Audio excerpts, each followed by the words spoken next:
Leonardo Azevedo, vou falar hoje sobre ferramentas e framework para avaliar o grau de FAIR de dados, metadados. Então conteúdo é muito sobre banco de dados, qualidade de dados, boa estrutura de dados e engenharia de software. Vou falar bem de engenharia de software daqui a pouco. Tá?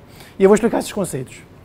Bom, falando um pouco, antes de entrar aqui, falando um pouco sobre mim, né? Eu tenho bastante tempo de experiência aí como pesquisador, como analista de sistemas, professor, e trabalhando em vários diferentes projetos. Eu fui professor na Unirio de 2006 a 2018. Antes disso, eu fiz o doutorado, eu fiz a graduação, o mestrado e o doutorado na UFRJ, em computação, banco de dados.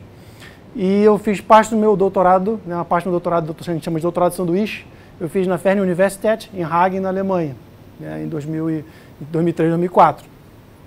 Trabalhei vários anos na Fundação Coptec, como gerente de projetos, desenvolvedor. Na Unirio fui professor de banco de dados, engenharia de software, também no programa de pós-graduação. E desde 2013 eu estou trabalhando na IBM Research, aqui perto. Quais são os assuntos que eu costumo trabalhar e costumo pesquisar? Representação de conhecimento, engenharia de dados, integração de dados, web semântica, FAIR, workflow científico, proveniência, microserviços e gestão de processos de negócio, entre outras coisas. Né? As minhas últimas publicações são nesses temas aí. Bom,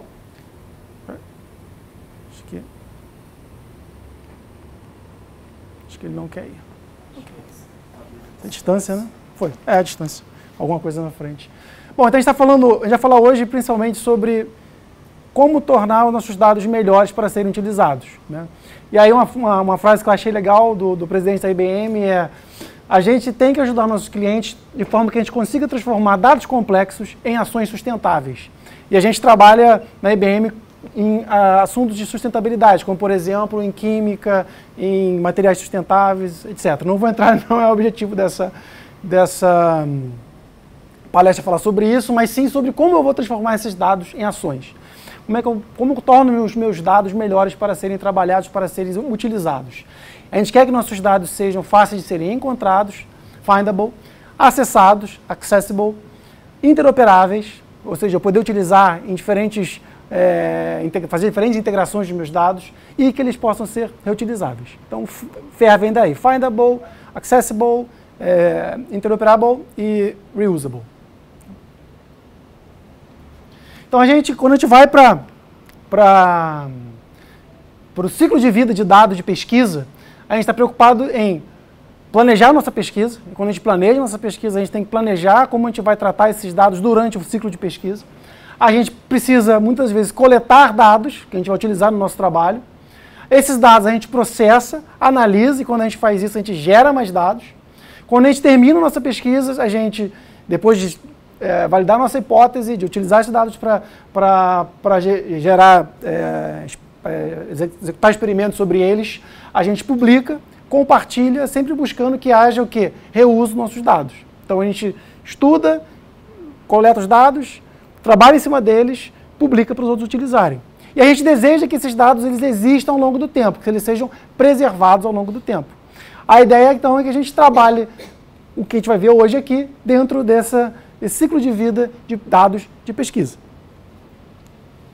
E aí, FAIR vem desses 4 acrônimos, Findability, Accessibility, Interoperability e Reusability. O principal artigo de FAIR publicado em 2016 é esse, The FAIR Guiding Principles for Scientific Data Management and Stewardship, com mais de 18 mil citações. É um artigo bastante utilizado, bastante citado, bastante utilizado, para o Wilson et al. Né?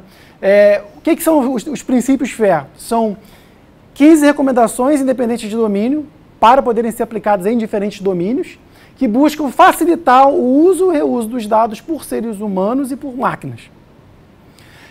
A ideia de FAIR, isso é importante ressaltar, a ideia de FAIR não é justiça, igualdade, o acrônimo às vezes é confuso, mas sim justeza. O dado, ele está justo, ele está de acordo com o que eu preciso para executar a minha pesquisa. Né? Então, a ideia dos princípios FAIR é eu produzir objetos digitais que garantam os principais objetivos, que são transparência, reprodutibilidade, reusabilidade, entre outros.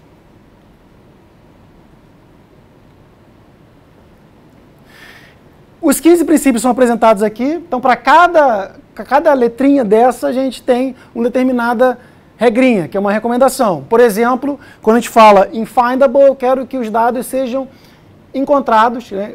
Eu quero que os dados sejam acessados, né, resolvíveis, que eles estejam persistentes e que eles sejam acessados com facilidade, né?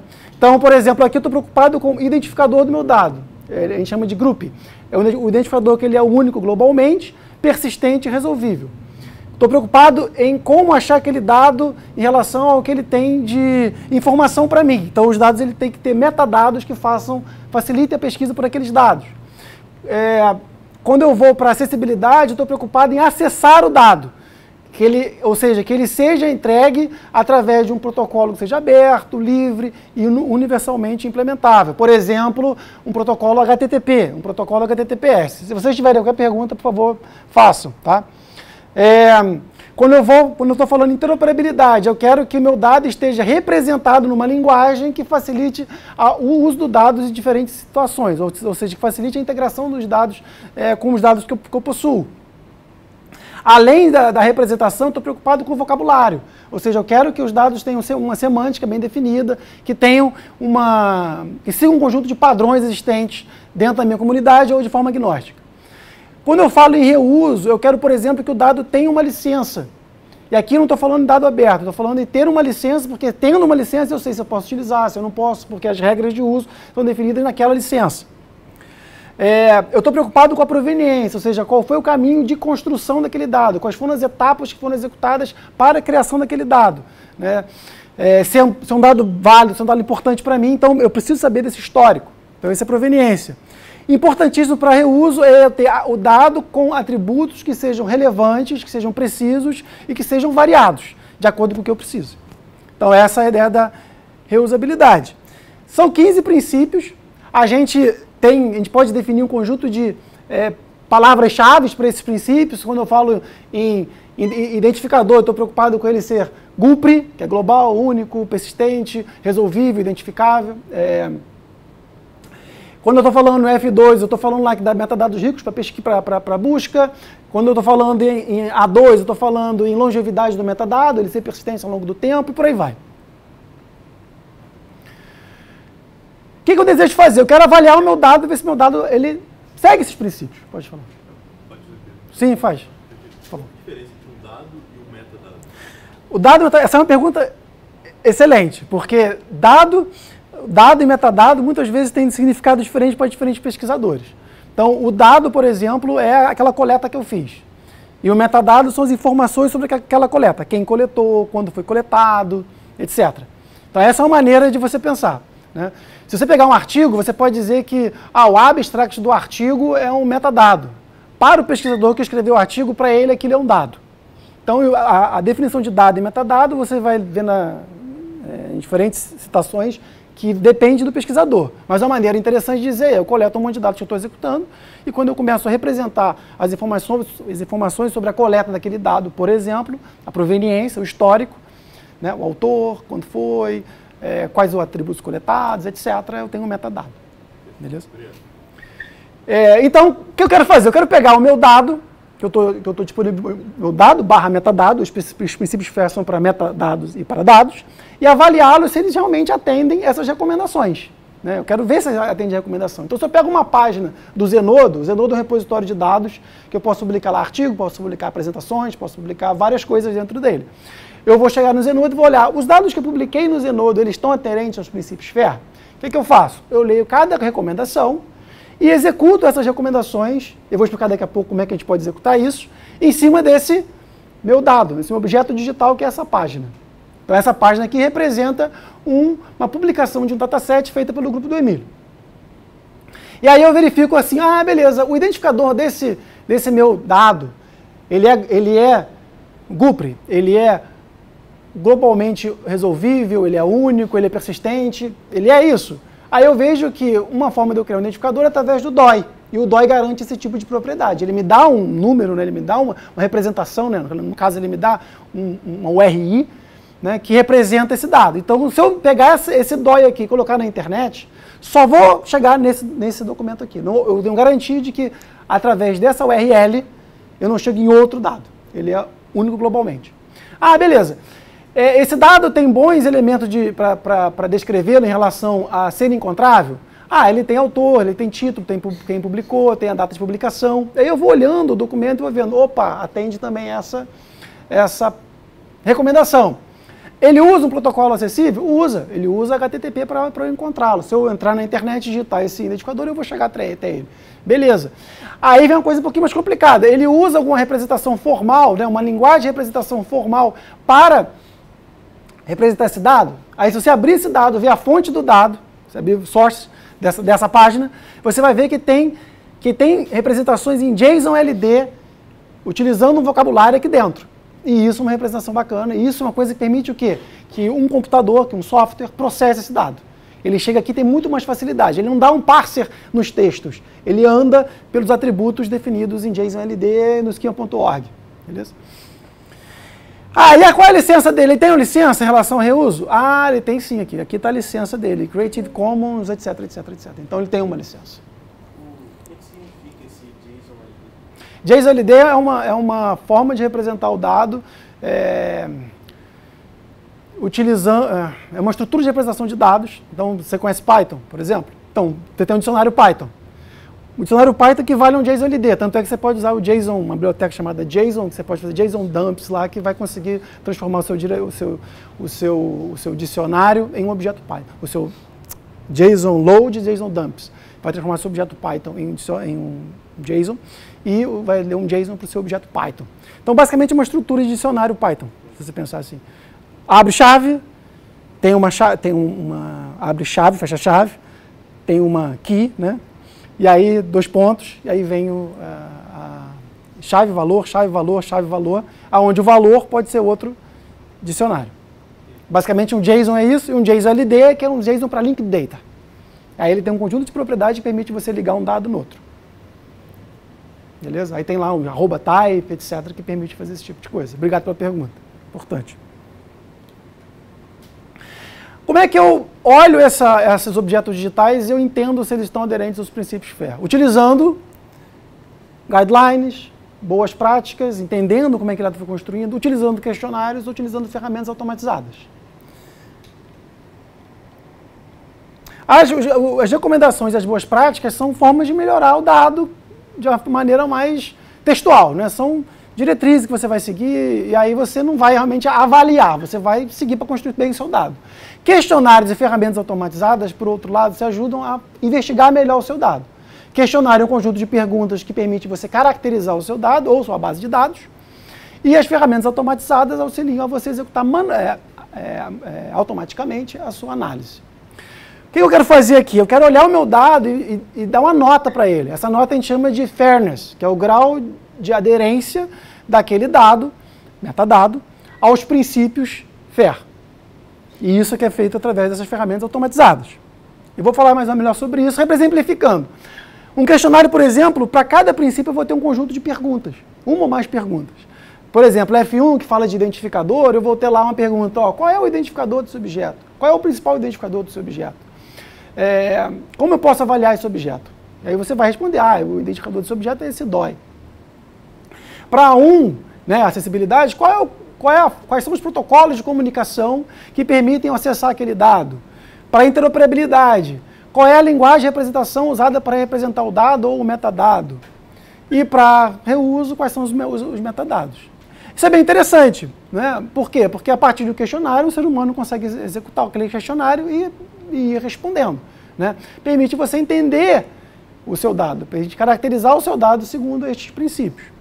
Por outro lado, né, a gente estudou esse questionário, não posso deixar de falar sobre isso, por isso está aqui essa referência. A gente estudou os questionários e desenvolveu um questionário lá na IBM, que está publicado nesse link daqui, né, Improved Questionnaire for Fair Characterization, que ajuda a esse tipo de avaliação. E depois a gente aplicou isso na área de química, né, sobre dados da área de materiais, no caso o PubChem e o Materials Cloud. Então a gente tem esse trabalho sobre questionário. Nesse trabalho a gente achou, o questionário a gente já gostou, os questionários, o questionário que a gente desenvolveu ficou interessante de aplicar, mas a gente observou que eles têm algumas questõezinhas nele.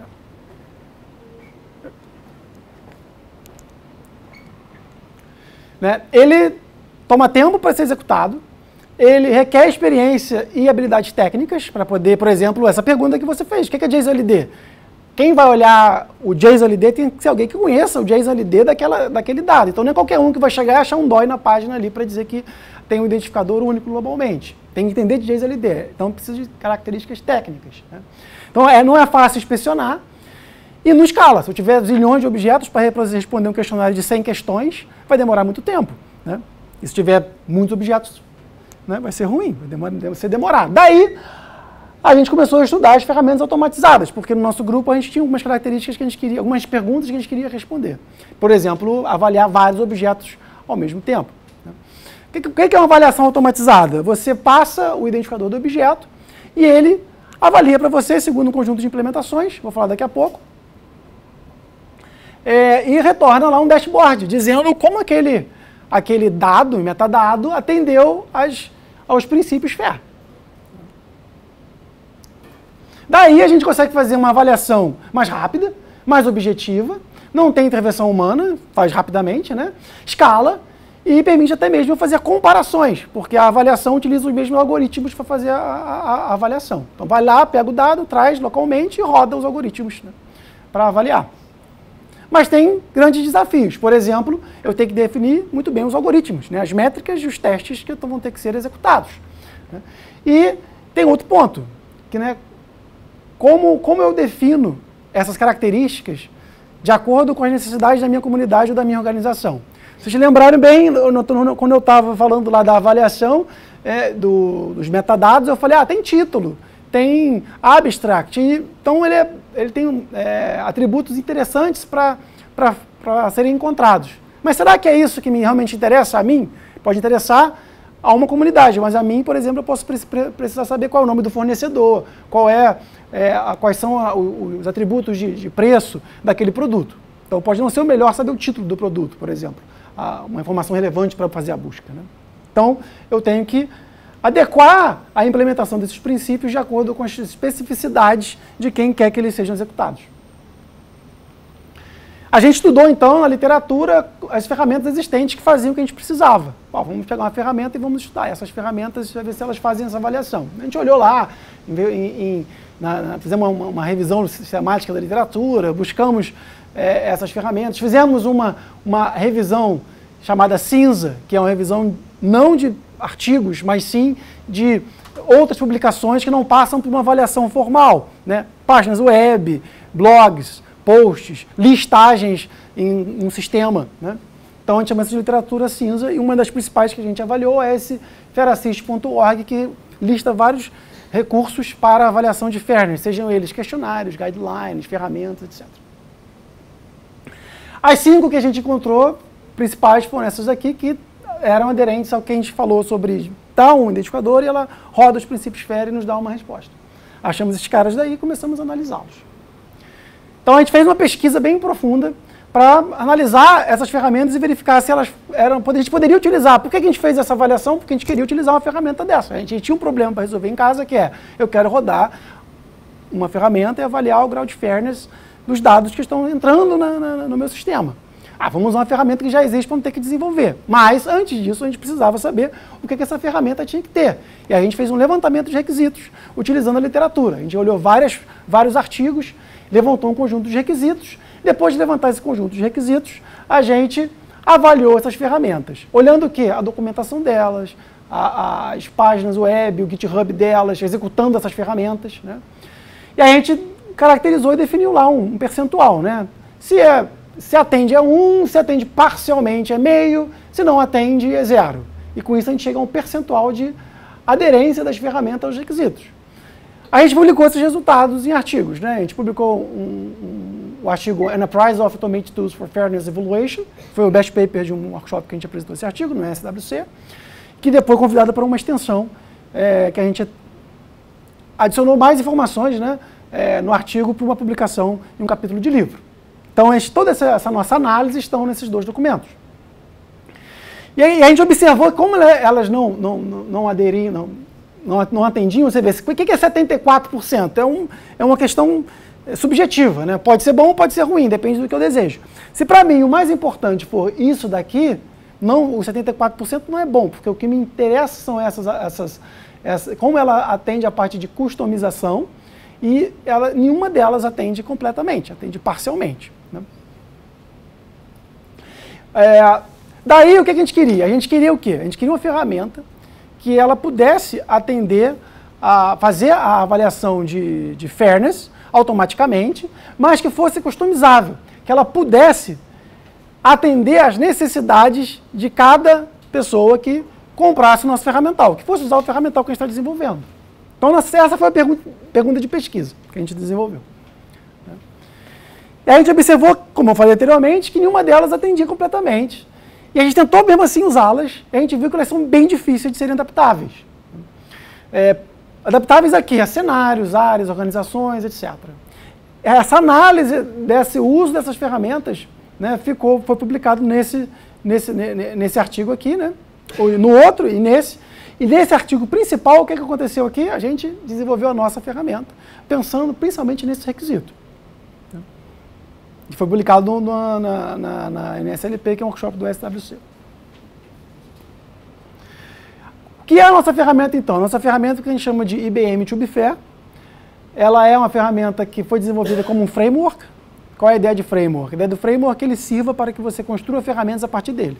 Então esse framework a gente está publicando como open source. Então qualquer um consegue baixar esse framework e preencher determinadas partes do framework e criar a sua própria ferramenta. Essa é a ideia. E dessa forma a gente também consegue adaptar para os diferentes clientes que precisa utilizar. Essa é a interface da ferramenta que a gente desenvolveu. E aí vem os conceitos por trás dela. A gente tem as dimensões FAIR, que são aqueles com as 4 letrinhas, F, A e E. A gente tem os princípios, que são 15, F1, F2, F3, F4, até R1.2, R1.3. A gente tem indicadores. O que são os indicadores? Dados, princípios, vocês viram que é só uma frase. Não diz como fazer. Os indicadores tentam demonstrar o que você tem que avaliar. E o como está nas métricas. As métricas definem como que eu vou executar o que o indicador diz que tem que ser feito. E a partir das métricas eu desenvolvo testes, que são o quê? A implementação e algorítmica para resolver as características das métricas. Então eu tenho dimensões, princípios, indicadores, métricas e testes. Os principais indicadores são definidos pela RDA, que é o RDA Fair Data Maturity Model, são 41 indicadores. As métricas tem umas 2 ou 3, uma das que achou bem interessante foi as métricas do Fair, que está na 8ª versão, e tem 18 métricas para esses 41 indicadores, e eles propõem 30 testes. E aqui são o quê? Os algoritmos, não a implementação. E aí o que acontece? As ferramentas se baseiam nessas especificações para implementar os seus algoritmos. Foi o que a gente fez. E aquelas outras também faziam, usavam umas dessas e algumas ferramentas utilizavam o Fair e outras utilizavam outras métricas. Ou definiam as próprias. Aí vem um pouquinho de engenharia de software da coisa, né? Então, como a gente desenvolveu a ferramenta, a gente criou um framework, né? O framework é legal porque ele propõe o reuso, você define um design, você define um projeto do seu sistema, e você implementa algum código que vai ser diretamente reutilizado por outras pessoas, né? Então ele permite que você crie aplicações a partir do código que você gerou. Como é que isso é feito? Isso é feito através de encapsulamento de lógica complexa em componentes que a gente chama de frozen spots, componentes congelados. Você não precisa mexer naqueles componentes. Aí está a core do framework. E o framework depois também disponibiliza pontos de customização, que são chamados de hotspots, onde eu vou implementar as características específicas que eu preciso. Aqui nos hotspots vem o que a gente chama de customizações, atendendo aquele requisito lá que as ferramentas não atendiam, né? Customizability. E aqui, por exemplo, eu tenho um exemplo no modelo, uma parte do nosso sistema, onde eu tenho umas classes que são responsáveis por fazer avaliações.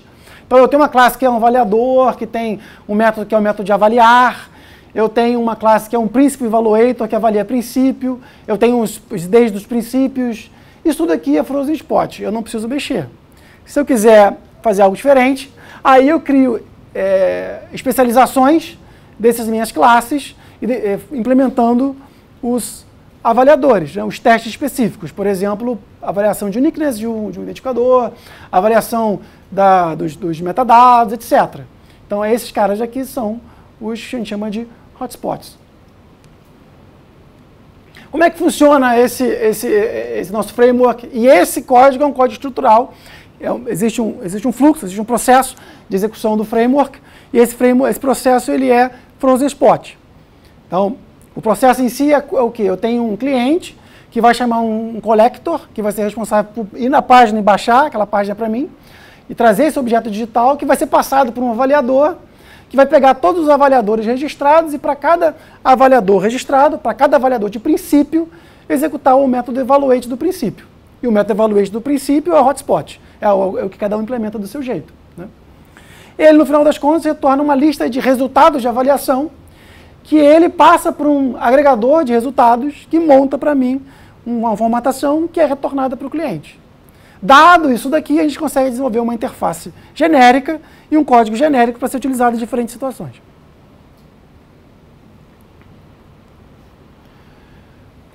Indo um pouquinho mais em detalhes, né, a gente tem lá um código Python que executa um conjunto de testes, e aí em Python a gente utiliza algumas características de Python, como por exemplo decoradores, para encapsular código replicado. Um código que eu colocaria em todos os testes, eles ficam implementados dentro de um decorador, que vai rodar aquilo sempre que eu marcar um teste ou uma função com aquele decorador. Então assim eu consigo reduzir código replicado, né? São boilerplates que a gente fala. Então a gente tem esse @teste, a gente tem o @principal evaluator, que vão ajudar ao framework rodar. E aí com pontos específicos para serem ajustados. A gente tem todo um conjunto de configurações. Aqui tem um exemplo, não sei se você vai conseguir enxergar, de um JSON. Então o JSON, por exemplo, tem uma chavezinha, 2 pontos, né, abre chave, fecha chaves, e aí vem todas as informações. Aqui eu tenho a minha configuração. Indo de baixo para cima, aqui eu tenho a configuração do teste, depois eu tenho qual é o mecanismo de pontuação daquele teste, qual é a prioridade do teste, qual é o nome dele, qual é o ID, e por aí vai. É como se fosse o XML. Ele é par com o XML. XML é verborrágico, etc.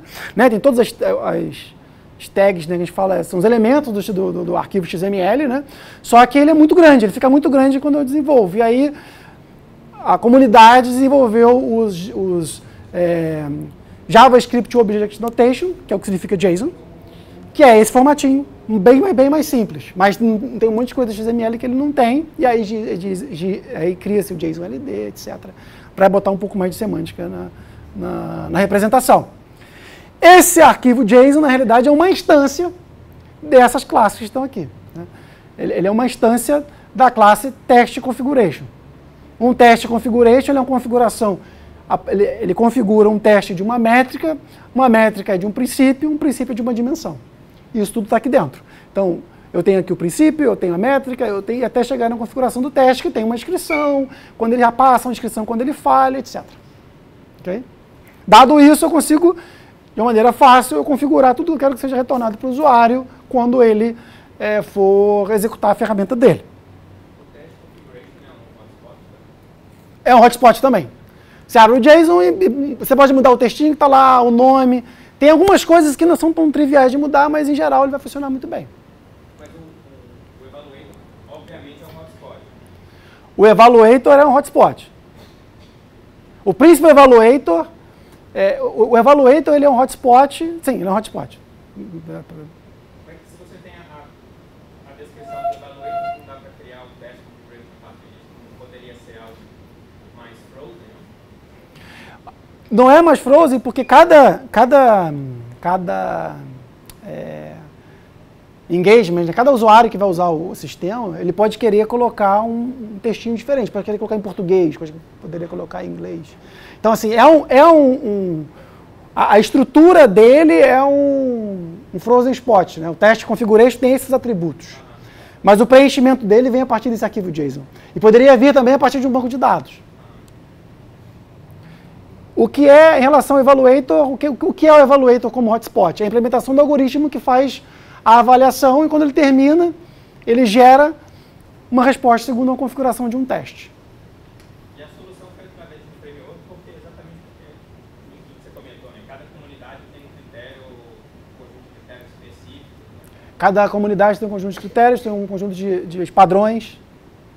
E aí o que vira hotspot é exatamente essa parte. É.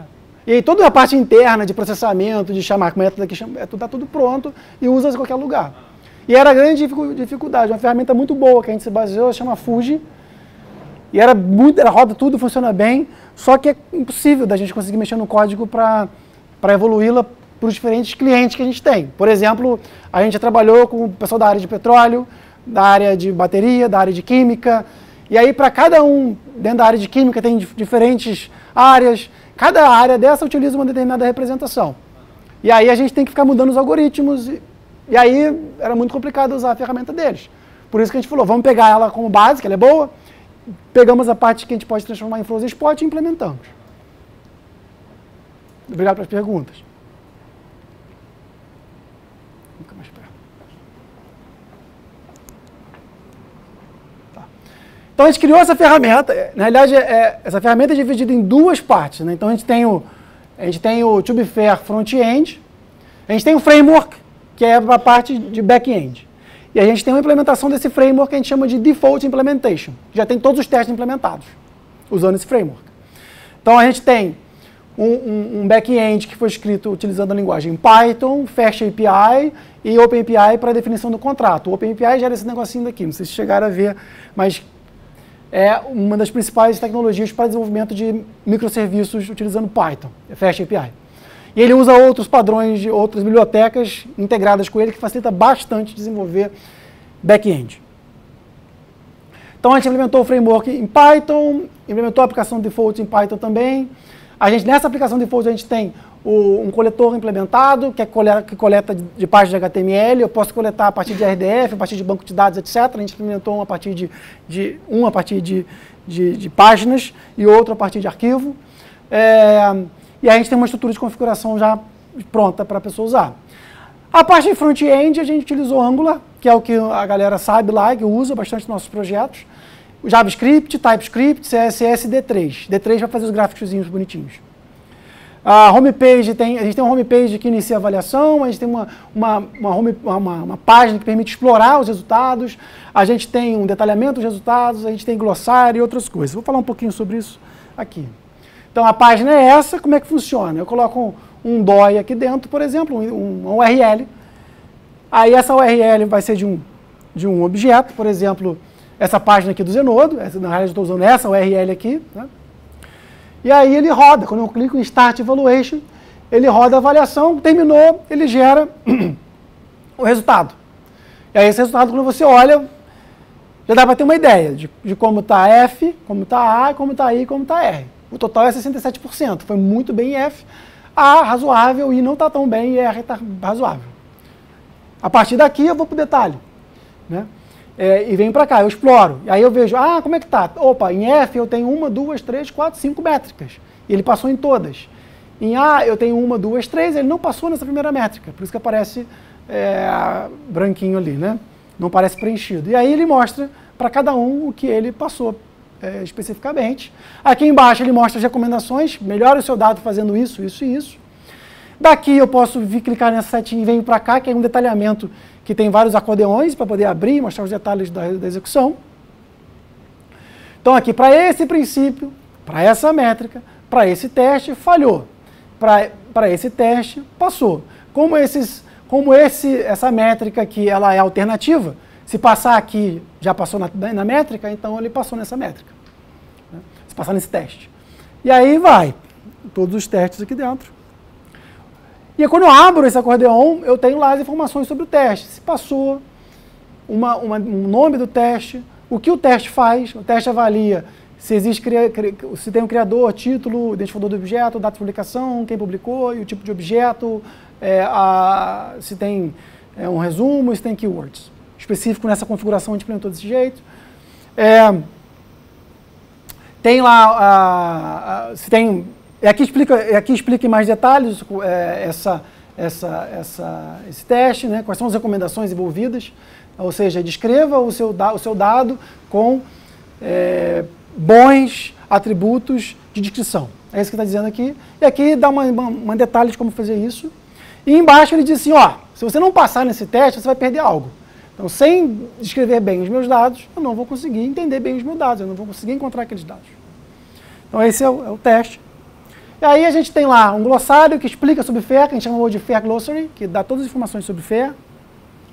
Isso é importante para um atributo de avaliação, um requisito que a gente chamou de teaching, que é ensinar o usuário enquanto está usando o sistema. A gente tem o glossário da ferramenta, que explica cada conceito que a gente usou, como ele fez aquelas implementações. Aí tem explicação de cada um.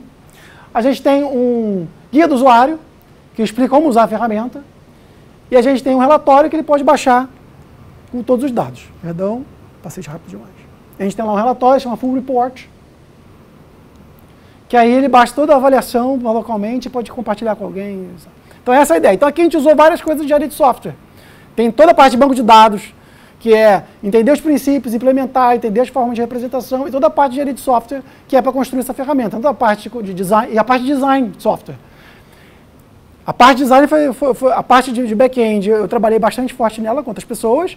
Não trabalhei no design, não sou da área, mas a gente tem um pesquisador, doutor também em design, que faz para a gente esse design.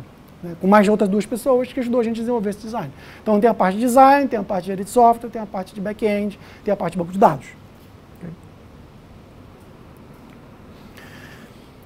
A principal tarefa nossa é ver como é que ele permitir a customização, e por isso que a gente desenvolveu o framework, porque para cada cliente que a gente vai instanciar, a gente pode implementar o que a gente deseja, reaproveitando o código que a gente já fez. Alguns códigos são agnósticos, funcionariam para qualquer cliente, e isso que a gente reaproveita. Códigos não agnósticos a gente tem que customizar, e o fato de ser um hotspot ajuda. Né? Inclusive, a gente pode marcar testes para serem não executados ou para serem executados, depende do que a gente deseja fazer. Né? Então, a gente desenvolveu um conjunto de tarefas, né, importantes para a gente trabalhar aqui, que foi implementar os testes, ajustar os testes de acordo com os padrões de cada comunidade para garantir a customização. Para desenvolver essa ferramenta, a gente precisa desses skills, né, de software development, semantic web, para entender os padrões. Porque eu falei de banco de dados, mas na realidade é uma extensão de quem trabalha com banco de dados, porque você tem que trabalhar com a web semântica, para entender as diferentes representações de conhecimento, por exemplo, em ontologias. A gente permite editar a configuração, né, essa parte de hotspot, né, e para mexer na configuração, muitos sem conhecimento de computação conseguem fazer, que é, por exemplo, aquele arquivo de configuração, habilitar ou desabilitar um teste, é fácil, true ou false no atributo, no JSON de configuração, né, mudar para peso, etc., é fácil fazer isso. Agora, se eu preciso mexer no código, aí realmente eu preciso de ter um conhecimento mais apurado. A gente avaliou essa ferramenta em relação às outras, ela chegou a 87% de cobertura sobre todos os requisitos. Né? Essa ferramenta tem licença, ela pode ser acessada via REST, ela dá recomendações, né? Mas ela não atende alguns atributos, que alguns requisitos que as outras ferramentas também não atendem. São requisitos mais difíceis, que é gerar dados que sejam searchable, resultados é searchable. Eu quero achar o dado e o metadado. A ideia desse requisito aqui, eu quero que o resultado que a ferramenta gera fique num formato que também seja fácil de ser acessado. E não encontramos isso em nenhuma ferramenta. E aí isso precisa de quê? Definir um esquema para eu gravar o resultado que eu possa, por exemplo, publicar no Google. E aí quando alguém procurar aquele resultado no Google, ache o resultado. Né? Versionamento dos resultados. Hoje eu rodei, cheguei a 50% de fairness. Amanhã eu rodei e cheguei a 55%. Depois de amanhã eu rodei e cheguei a 67%. Qual é a diferença nos resultados? Aonde eu melhorei? Para isso eu preciso de versionamento dos resultados. Isso a gente não faz ainda, nenhuma ferramenta faz, por exemplo. Como a gente gera um resultado em JSON, o resultado também em JSON, esse resultado ele é para processar por máquina. Então eu consigo montar esses relatórios, consigo fazer isso tudo, porque o resultado está numa linguagem processável por máquina. Entre outras coisas. Só para dar um pouquinho de ideia aqui, quando a gente avalia um requisito desse, só para entender como é que a gente avalia esses requisitos, a gente olha lá, a ferramenta ela tem que ter uma representação visual. A gente olha, o TubeFair tem essa representação, o Fuji tem essa, O FAIR-EVA tem essa. O FAIR Evaluator não tem quase nada, nem o FAIR Enough. O FAIR Checker tem esse gráfico aqui, fugiu o nome agora. Tem esse gráfico que é bem difícil de entender, então a gente bota como razoável, né? Qual é a vantagem de ter isso? Bom, a vantagem é que eu rapidamente consigo entender qual foi o resultado. Na parte de customização, né? Opa, passando o tempo.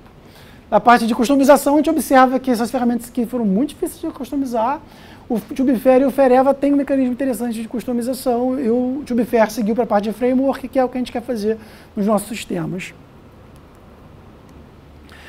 Aí pegando a palavrinha lá do início, agora eu posso explicar, que é Fairification. O que é Fairification? É eu conseguir pegar o meu dado, avaliar o grau de fairness daquele dado, segundo aquele conjunto de princípios, e tornar aquele dado melhor. Ou pegar um dado que não tem nada fair e seguir as recomendações e verificar aquele dado. Okay?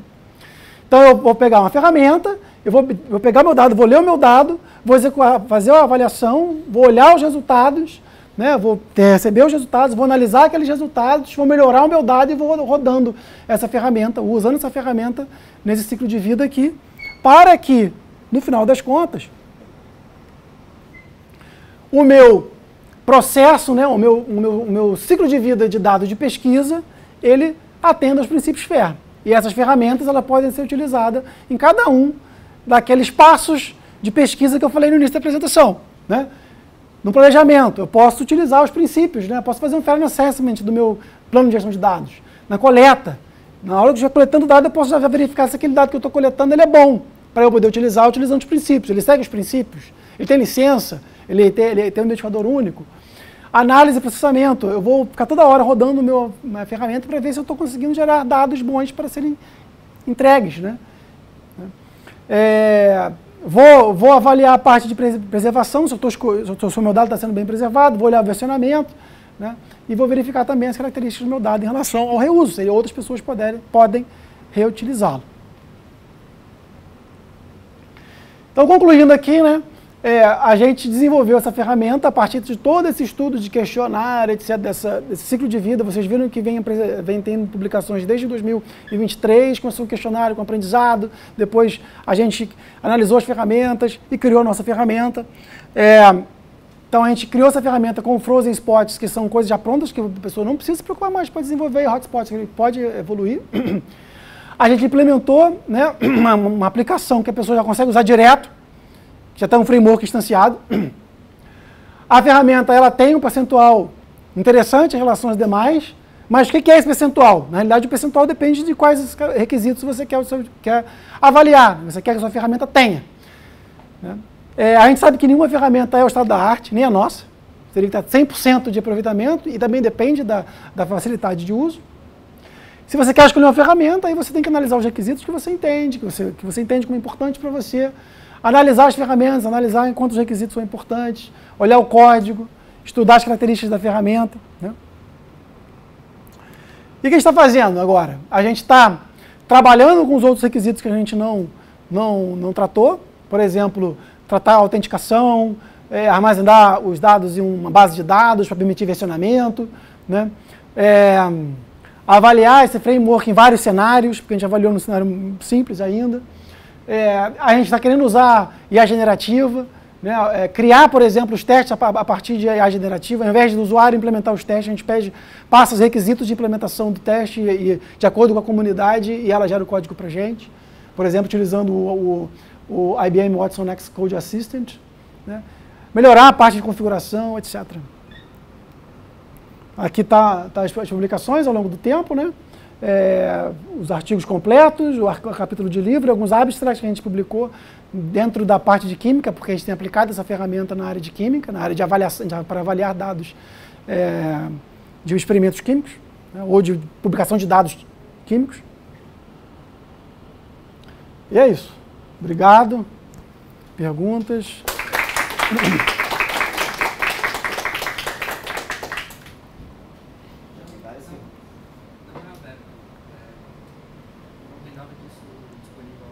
Ainda não, a gente está publicando o framework como open source. Eu diria que a gente está na fase de aprovação. O código está pronto, Só falta botar o link para lá. Mas se você chegar no artigo, você vai ver que tem um link que diz assim, quando tiver publicado, esse link vai estar aqui. Na parte de verification, parece que dá para usar algo de processamento de linguagem natural, né? Sim.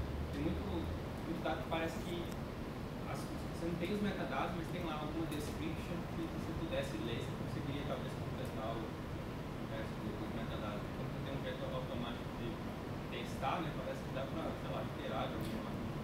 Deixa eu ver se eu entendi a sua pergunta. Você está dizendo que eu pego um dado que não tem uma representação formal, por exemplo, e a partir da descrição dele eu faço uma representação nova daquele dado, segundo os princípios. Isso. E aí depois você sabe testar, né? E aí você consegue avaliar se Sim. foi preenchido bem ou não. Já você extraiu de alguma dessas. Sim, dá para fazer sim. Você pode, por exemplo, pegar o seu arquivo, né, ou o dado que você quer, escolher um esquema, por exemplo, esquema.org, em JSON-LD, porque o JSON-LD é a representação daquelas chavinhas, etc. E a semântica de cada atributo, por exemplo, você pode olhar o esquema.org. O esquema.org ele foi publicado pelo Google e usa, por exemplo, para descrever restaurante, dataset, pontos turísticos. São os atributos que o Google utiliza para indexar esse tipo de informação. Aí você poderia pegar aquele documento e falar, isso aqui descreve um restaurante, ou isso aqui descreve um dataset. Essa é a forma que eu quero que você represente. Coloca isso nisso. Dá para fazer. Agora, a qualidade, depois, se ele colocou as coisas dos lugares, etc., que a gente vai ver se fica bom. O que a ferramenta faz é avaliar se os atributos estão preenchidos. Se existem ali. A qualidade do preenchimento é do pesquisador. Tipo, pode pôr.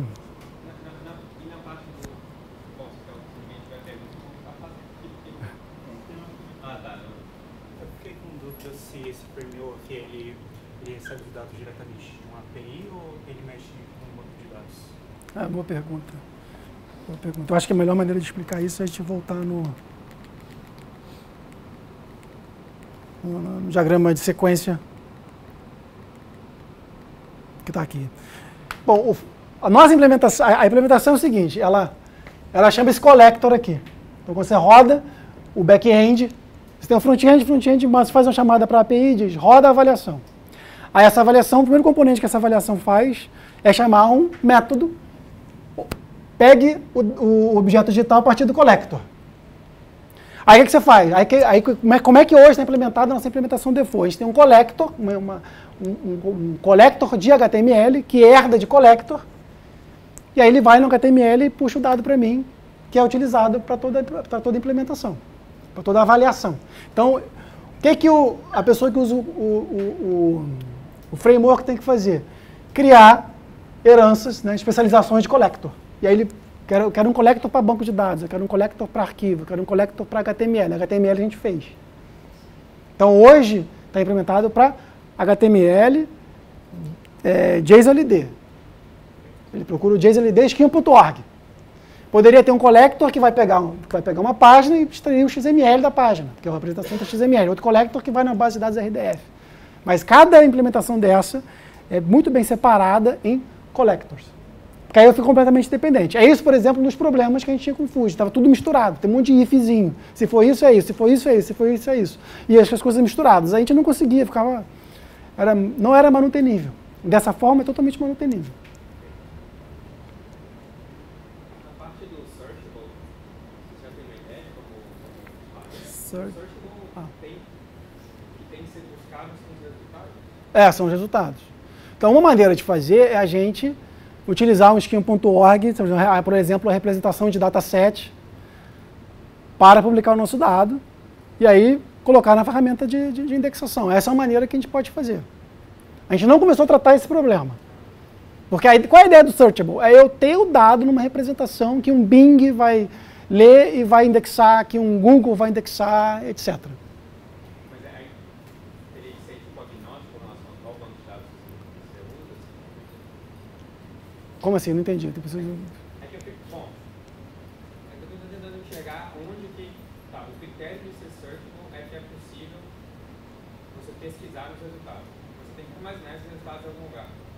Não, a ideia do searchable é ele estar numa representação E quando você publicar na internet, o Google vai usar o crawler dele e vai conseguir usar o crawler para ler a sua página e jogar dentro do banco de dados dele para achar, e aí quando eu pesquisar no Google, ele vai listar o meu resultado e eu vou chegar lá.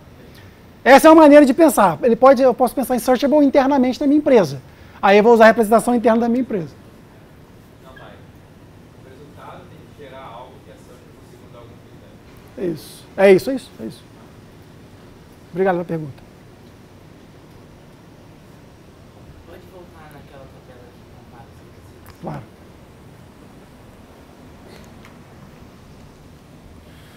Eu acho que está...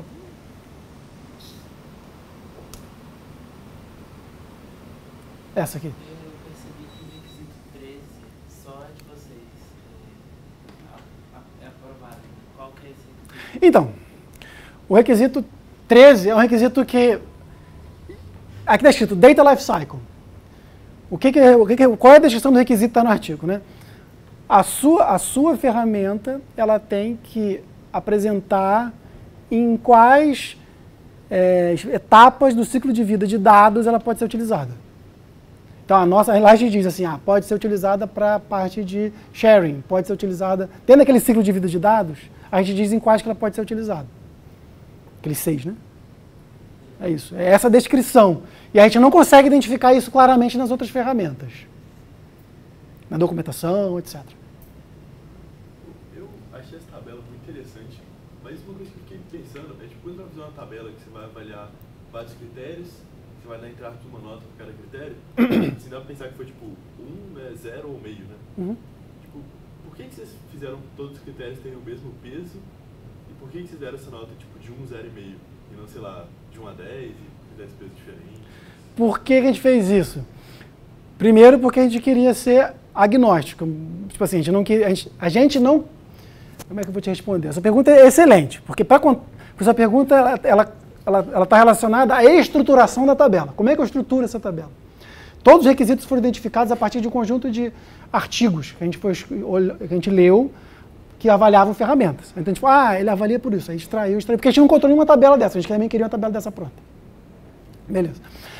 E aí, o que a gente fez? Bom, tem vários requisitos aqui, tem requisitos que talvez sejam simples, como, por exemplo, dizer qual o ciclo de vida aquela ferramenta atende. Se eu estou na parte de DMP, na parte de planejamento, eu posso pegar essa ferramenta? E aí a ferramenta vai dizer se pode, vai dizer por que pode. Né? Então não tem. Tem requisitos que são mais complicados, como por exemplo, ter a ferramenta exposta numa API. É bem difícil implementar isso. Não é qualquer ferramenta que vai fazer. Então tem pesos distintos, concordo contigo. E por que a gente definiu pesos distintos? Porque a gente não tinha coisa melhor para fazer.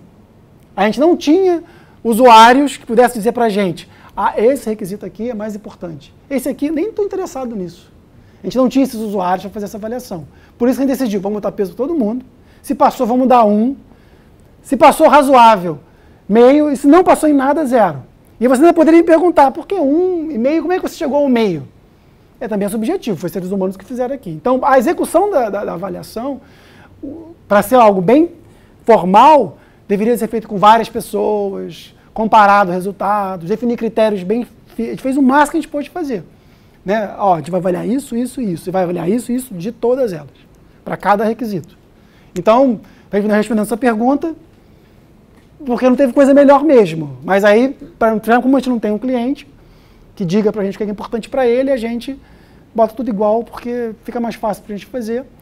E aí aí a gente botou no artigo, e aqui na apresentação, que se você vai escolher uma ferramenta, analise primeiro quais requisitos te interessam, e aí dê pesos, né, valores, né, maiores para cada um que te interessa.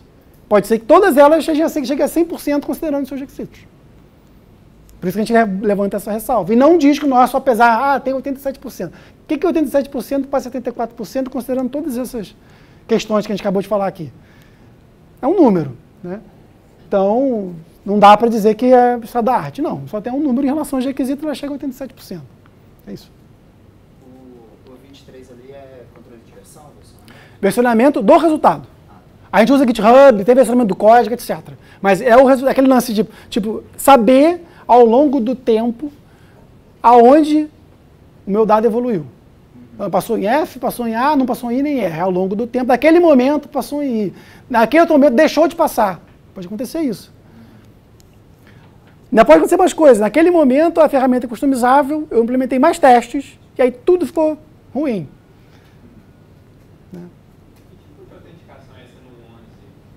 Então, boa pergunta também. A autenticação é quando eu vou pegar dado interno numa empresa. Por exemplo, aqui eu pego dado aberto. Mas se eu quero pegar dado interno, aí eu tenho que ter usuário, senha, negociação, esse tipo de coisa a gente não implementou. A outra conta tem que permitir também. Exatamente, exatamente. Aí vai ter que ter chave, né, de acesso, SSH, etc. Aí tem que ver como é que vai ser a chave de acesso, etc. E isso, o Fuji diz que faz. A gente não chegou a usar. A gente não faz. Parece que não depende só da sua ferramenta, né? Boa pergunta. Tem várias coisas que não dependem só da ferramenta. Uma coisa importante também é, por exemplo, a longevidade do dado. A longevidade do dado não está no dado nem no metadado. A longevidade do dado está no repositório que garante que aquele dado vai ser longevo. Vai ficar 10 anos, 100 anos. Então tem certos testes que até a gente não consegue fazer automaticamente. Ou utilizando algumas premissas. Por exemplo, eu estou usando DOI, eu sei que o DOI, eu sei que o DOI garante a longevidade, então se o dado é um DOI, então eu posso dizer que ele atende isso. Mais uma pergunta? Não? Então vamos agradecer novamente. Obrigado, gente. Valeu, obrigado.